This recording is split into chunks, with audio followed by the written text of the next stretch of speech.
आपको बताना है शीतकाल में आपको भारत में साइबेरियाई सारस प्राय कहाँ दिखाई दे सकता है। साइबेरियाई क्रेन के बारे में ज़रा बताइए आप। Where you can often see साइबेरियाई crane in India in winter, कहाँ देख सकते हैं? सारे बच्चे जल्दी से बताएं।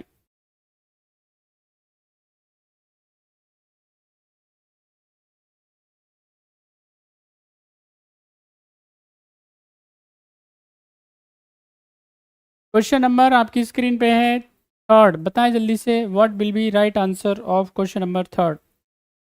देखिए साइबेरिया अगर हम बात करेंगे तो दुनिया का सबसे ठंडा स्थान है, ठंडी जगह है। और ये कहाँ पड़ती है? ये रूस में पड़ती है, रशिया में पड़ती है।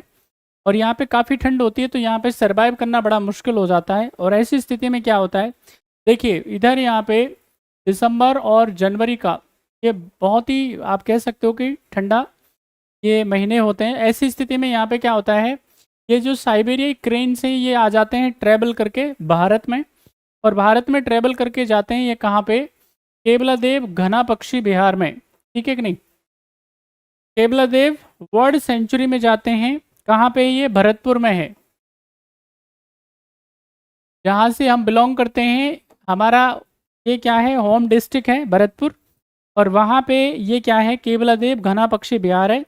उसमें बहुत सारे, उसमें सैकड़ों अलग अलग प्रकार के आपको पक्षी मिलेंगे जो आपने देखे नहीं होंगे। बहुत ही शानदार जगह है, आपको कभी मौका मिलता है तो आपको जाना चाहिए। ठीक है, अब यहाँ पे क्या है, क्यों आते हैं? क्योंकि यहाँ पे बहुत ही क्या है, ठंड है साइबेरिया में। अब ऐसी स्थिति में क्या है, उनको ब्रीड करना है, उनको सिक्योरिटी चाहिए, खाना पीना चाहिए। तो वो कहाँ मिलती है इसको? घना पक्षी बिहार में मिलती है। तो पूरी तो सिक्योरिटी मिलती है इनको यहाँ पे भरतपुर के अंदर। और साथ ही साथ में इनको क्या मिलता है? शेल्टर मिलता है, खाना पीना मिलता है। ये ब्रीडिंग आराम से कर पाते हैं। और उसके बाद में जब वहाँ पे मौसम ठीक हो जाता है तब ये क्या करते हैं, वहाँ पे जाते हैं। यानी ये हजारों किलोमीटर ये क्या करते हैं, चल कर के आते हैं।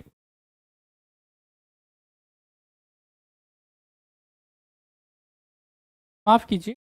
तो ये हजारों किलोमीटर क्या है, ट्रैवल करके आते हैं, चल करके आते हैं। और किसके लिए आते हैं? जीवन के लिए आते हैं। तो यहाँ पे क्या है, सही आंसर इसका क्या हो जाएगा? D is the right answer. Next question का आंसर करें आप, आपकी स्क्रीन पे क्वेश्चन नंबर 4 का। What will be the right answer of question number 4? सर्वाधिक जैव विविधता पाई जाती है कहाँ पे? आपको बताना है the highest biodiversity is found. फटाफट से बताएं।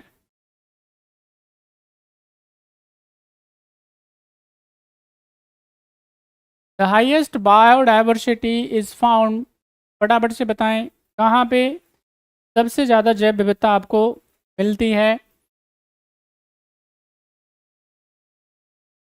साइलेंट वैली,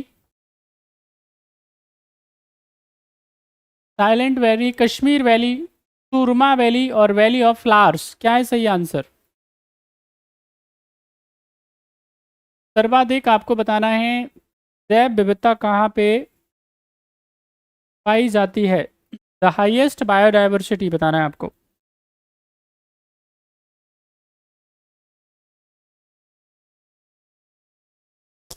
चलिए, तो अगर बायोडाइवर्सिटी की बात करी जाए तो सबसे ज़्यादा जो बायोडाइवर्सिटी पाई जाती है वो केरला में पाई जाती है। और किस में पाई जाती है? साइलेंट वैली बायोस्फीयर रिजर्व के अंदर पाई जाती है। साइलेंट वैली मूवमेंट बहुत फेमस है, चर्चा में, आपको ज़रूर याद होना चाहिए, ठीक है कि नहीं? यहाँ पे साइलेंट अगर हम बात करते हैं वैली मूवमेंट के बारे में, तो ये 1970 का, ठीक है कि नहीं, 73, बार बार ये याद रखना है आपको, इस ये मूवमेंट आता है आपके एग्जामिनेशंस में। तो साइलेंट वैली मूवमेंट क्या है, ये कहाँ पे? केरला का जो केरला केरला के अंदर एक जिला है जिसका नाम है आपका पलक्कड़। तो उसमें क्या है, याद रखना है, एक हाइड्रो पावर प्लांट लगाया जाना था, जल विद्युत परियोजना लगाई जानी थी, जिसकी वजह से क्या था, इसके फ्लडेड होने की पूरी संभावना थी, यानी इसमें बाढ़ बाढ़ आने की संभावना थी, जिससे क्या होता, काफ़ी इसको नुकसान होता। क्योंकि ये बहुत ही शांत है, बायोडाइवर्सिटी के पॉइंट ऑफ व्यू से बहुत ही रिच है, तो इसलिए क्या किया गया, आंदोलन किया गया था। और जो है आंदोलन कारगर हुआ, बात समझ में आई? तो इसलिए काफ़ी फेमस है साइलेंट वैली केरला। तो यहाँ सबसे ज़्यादा क्या पाई जाती है? बायोडाइवर्सिटी पाई जाती है।